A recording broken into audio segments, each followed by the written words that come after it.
여러분 안녕하십니까? 그동안 발생한 다양한 남북한 간 주요 이슈들을 엄선하여 심층적으로 분석하고 진단하는 강석성의 남북 이슈 그 12번째 시간을 시작하겠습니다. 오늘도 우리 남북통일연구소 소장이시며 사단법인 21세기 안보전략연구원 원장 겸 군사저널 편집위원장을 맡고 계신 강석성 박사님 나오셨습니다. 안녕하십니까? 안녕하십니까. 오늘은 민족상잔의 대비극이었던 6.25 전쟁이 3년여 계속된 과정에서 일단 정전 내지 휴전을 하자는 협정, 즉 정전협정이 체결된 지 만 68년이 되는 매우 의미 있는 날입니다. 이날에 즈음하여 지금 북한에서는 어떤 일들이 일어나고 있는지 우리 시청자 여러분들께서 매우 궁금하게 생각하실 텐데 그 움직임을 우선 말씀해 주시겠습니까? 네.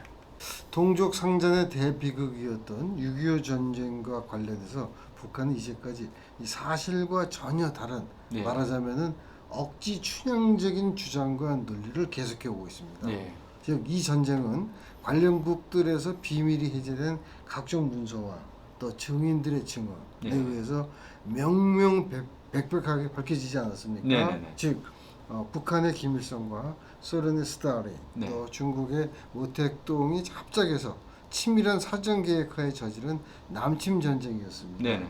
그러나 북한 당국은 이런 사실을 철저하게 숨기면서 지금까지도 미국이 제2차 세계대전이 생각보다 일찍 끝났기 때문에 예. 많은 군수물자가 남았다. 예. 무기력이죠. 그래서 이런 그 엄청난 규모의 무기를 소진하기 위해서 이 남조선을 앞세워서 일으킨 북침 전쟁이다. 이게 말도 안 되는 그렇게 주장을 하고 있습니다. 예. 그래서 여기서 그치는 게 아니고 또 이 전쟁을 조국 해방 전쟁 그리고 정전협정 체결일을 조국 해방 전쟁 승리 기념일 전승절이라고 그러죠. 예. 그래서는 그리고 자신들의 이런 주장을 뒷받침하고 또 인민들로 하여금 미국과 우리 즉 남조선에 대한 적개심을 고취시키기 위해서 6.25 전쟁 발발일로부터 정전협정 체결일인 7월 27일까지를 반미 공동투쟁월간으로 설정을 하고 있습니다. 예. 그래서 평양을 비롯한 북한 전역에서 각종 기념식과 전시회 또 군중 모임과 이 걸기대회를 여는가 하면은 대규모 군사 퍼레이드도 열어왔습니다. 예. 그러나 2018년 3년 전이죠. 6월 달에 싱가포르에서 북미 정상회담이 있지 않았습니까? 네네. 그래서 북미 정상회담 이후에는 반미 지배를 생략하고 대신 김일성의 뭐 위대한 업적 같은 거를 칭송하는 모임 같은 거 이런데 추정해 왔습니다. 그래서 특히 바이든 행정부가 새롭게 출범한 올해부터는 미국에 대한 직접적 비난도 자제하고 있습니다. 예. 그래서 이런 그 북한의 행태는 아마도 한반도의 안정적인 관리를 위해서 미국과의 직접적인 대결 국면을 피하겠다. 다시 말씀드리면은 자신들이 필요에 의해서 대화에 나설 상황이 올 때까지 현재의 국면을 유지하겠다는 고도의 말하자면 북한판 전략적 인내가 아닌가 저는 이렇게 보고 있습니다. 예. 대신 그 올해의 경우는 전쟁 노병대를 열어가서 원수인 미제에 대한 분노보다는 최고 지도자와 조국에 대한 충성을 다짐하는 계기로 원형하고 있는 것 이것이 북한이 최근 움직임이다 이렇게 요약할 수 있겠습니다. 예. 설명해 주신 것처럼 정전협정이 체결된 의미 있는 오늘 남북이 오전 10시부터 그동안 단절됐던 남북 간 통신 연락선을 복원하기로 했다고 청와대가 발표했습니다.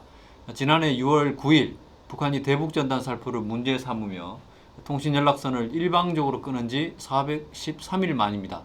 소장님, 이번 통신 연락선 복원이 향후 남북 관계 대화 재개와 관계 복원의 계기가 되겠지요? 네, 물론 되겠죠. 그래서 저는 이 소식을 듣고 네. 갑자기 떠오른 게 지난 1972년도 네. 왜냐면은 남북한이 분단상 처음으로 이제 그 대화를 통해서 공동성명을 만들어냈어요. 예. 7사 남북 네네네. 공동성명인데 그때 또 어떻게 되냐면 그 당일날 서울과 평양에서 동시에 10시에 발표를 했단 말이에요. 근데 예. 이번에 군통신선 부활된 것도 마찬가지로 11시에 네. 우리는 청와대에서 저쪽에서는 조선중앙통신을 통해서 11시에 발표하지 네. 않았습니까? 그래서 이렇게 발표한 거 보면은 우리 조금 아까 말씀을 하셨지만은 이 통신선이 여러 가지 있지 않습니까? 판문점 체험도 있고 또 서해안, 동해안 군통신선이 있는데 이것을 북한이 일방적으로 끄는 이유는 뭐냐면은 바로 우리 그 일부 탈북 단체가 북한에 전단을 보내지 예. 않았습니까? 그래서 그것에 북한이 극도로 반발하면서 일방적으로 끊었는데 이번에 다시 이것을 갖다 복원을 했다 하는 것은 아마도 북한과 또 우리 정부 사이에 모종의 물론 청와대에서도 밝혔죠. 예. 지난 4월부터 이 남북 양 정상의 친서 교환도 있었고 커뮤니케이션이 있었다 이렇게 이제 밝혔듯이 이것은 일단은 구체적인 사안으로 들어가기 전에 일단 끊어졌던 통신 커뮤니케이션 채널이 이어졌다는 것은 남북 관계의 개선과 발전에도 긍정적 역할을 할 것이고 예. 또 남북한 간 신뢰 회복과 또 화해를 도모하는 데도 밑받침이 되지 않을까. 그래서 예. 그런 측면에서 우리가 일단 긍정적이다라고 볼 수가 있고 또 하나 주목할 점은 예. 바로 이런 그 보건 조치를 발표한 게 아까 첫 번째 질문에 나왔지만은 정전협정 체결 68주년 예, 예. 바로 이 날에 의미가 오늘, 있는 거 예, 아니겠습니까? 그래서 보다 구체적인 남북관계 개선에 대한 것은 앞으로 추이를 보면서 전망을 해보기로 하죠. 아, 예, 알겠습니다. 교수님, 지금 일본에서는 사상 처음으로 도쿄올림픽이 무관중 상태로 진행되고 있지 않습니까? 그렇죠. 이 올림픽에 북한은 코로나19 방역을 이유로 불참을 선언했는데요. 이후 북한은 도쿄올림픽 조직위원회 홈페이지에 올라온 그 일본 지도에 독도가 일본 영토로 표기되어 있다는 사실을 비난하고 나섰고, 또 얼마 전까지만 해도 문 대통령이 이 개막식에 참가하는 것도 일본의 장단에 춤추는 격이라면서 강하게 비판했습니다.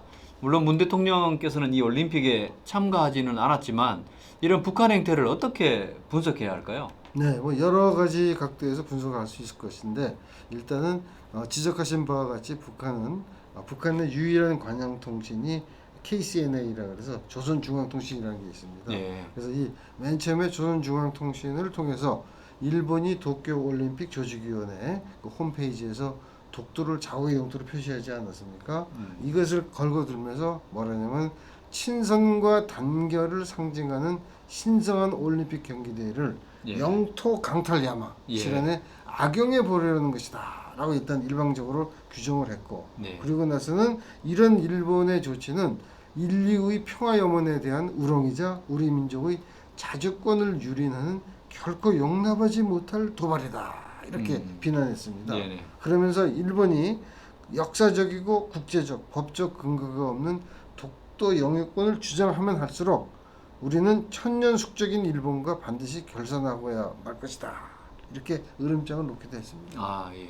뿐만 아니라 북한이 대선전 매체인 려명이라고 있습니다. 예. 려명 이렇게 해가 떠오른다는 거죠. 예, 예. 려명은 뭐 여명거리도 있습니다만 예, 예. 평양에 지난 13일 일본이 방위백서를 통해서도 이제 독도 영유권 주장을 하자 이제 일본이 방위백서를 통해서 독도 영유권 주장을 재차 펼친 것, 네네. 또 올림픽 선수촌에 우길기 시도 있지 않았습니까? 이런 것을 소재로 해갖고 일본이 간특함과 파렴치성은 고질적 악습이다 예. 라고 또 비난을 했습니다. 예. 이 밖에도 또 뭐 지난 23일에 통일의 메아리라는 이것도 대북 대선전 매체죠. 네.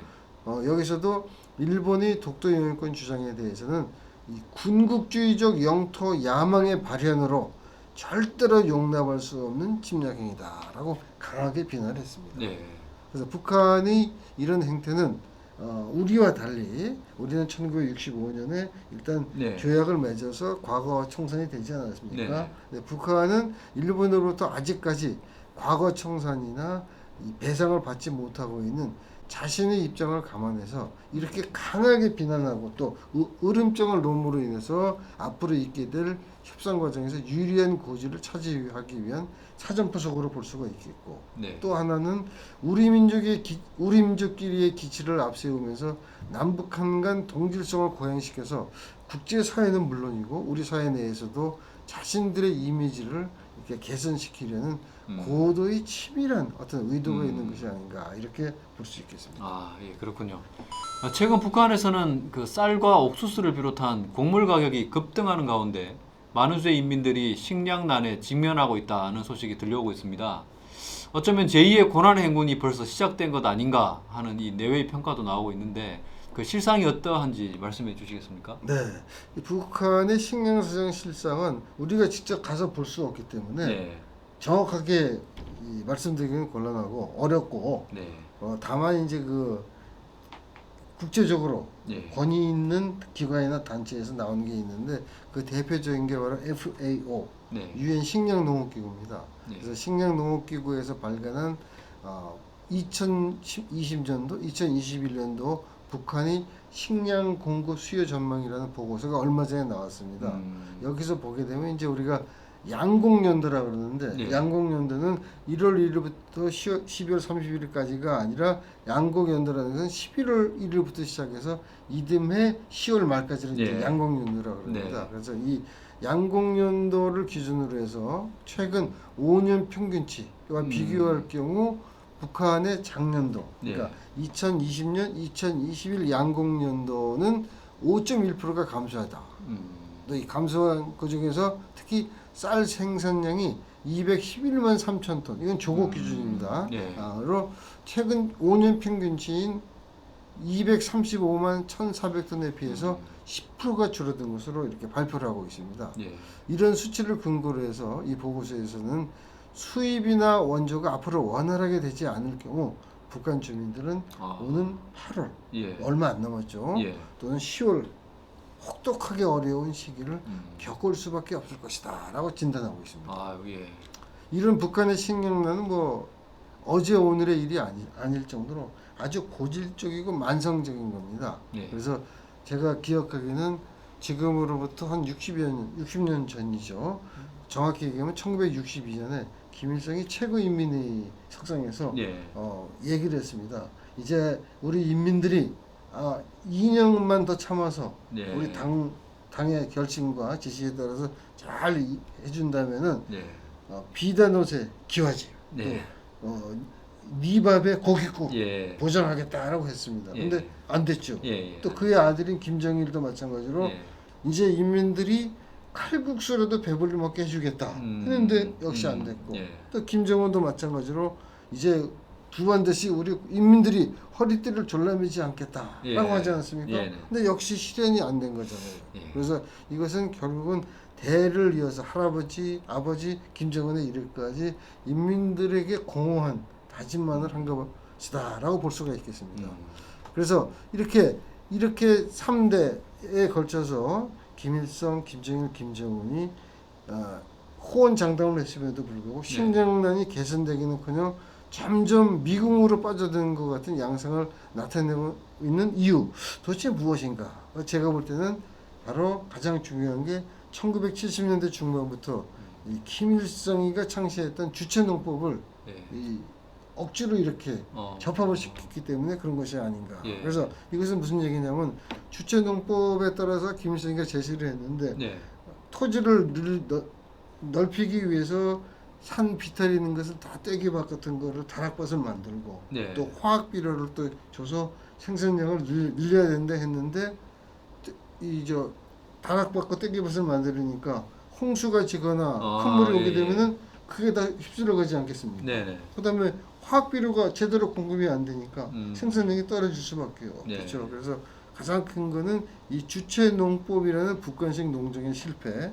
그다음에 사회주의 집단 영농 방식으로 인해서 농업 생산량이 침체가 될 수밖에 없고 농민들이 아무리 자기가 열심히 일해서 작물 생산량을 늘려도 자기 게 아니지 않습니까? 그러니까 아무래도 농민들의 의욕이 상실이 되고 또 조금 전에 말씀드렸듯이 비료라든가 종자라든가 농약이라든가 관계시설, 농기자재 등 전반적인 농업의 인프라 기반이 취약하기 때문에 이렇게 식량난에 직면한 것이 아닌가 보여집니다. 특히 국제사회의 거듭된 대북 제재와 코로나19 또 수해 등 삼중구에 직면하고 있는 북한의 식량 사정은 당국에서 아무리 생산량 증대를 독려하고 또 최근에도 현재로서는 별다른 희망과 기대를 가질 수 없는 난국에서 벗어나기 힘들다라고 저는 보여집니다. 결국 북한이 이런 그 만성적이고 고질적인 식량난에서 벗어날 수 있는 유일한 대안은 지금처럼 자력갱생으로 국제사회의 대북 제재를 정면으로 돌파한다. 이런 맥락에서 과감하게 벗어나야 될 겁니다. 예. 그래서 전 세계 국가들이 공통적으로 요구하고 있는 핵과 미사일 같은 대량殺傷 무기 이것을 다 포기를 하고 그리고 진실로 인민들을 위한 정책을 펴는 길밖에 없다라고 보여집니다. 아, 예, 알겠습니다. 좋은 말씀 감사합니다. 지금까지 강석성의 남북 이슈였습니다.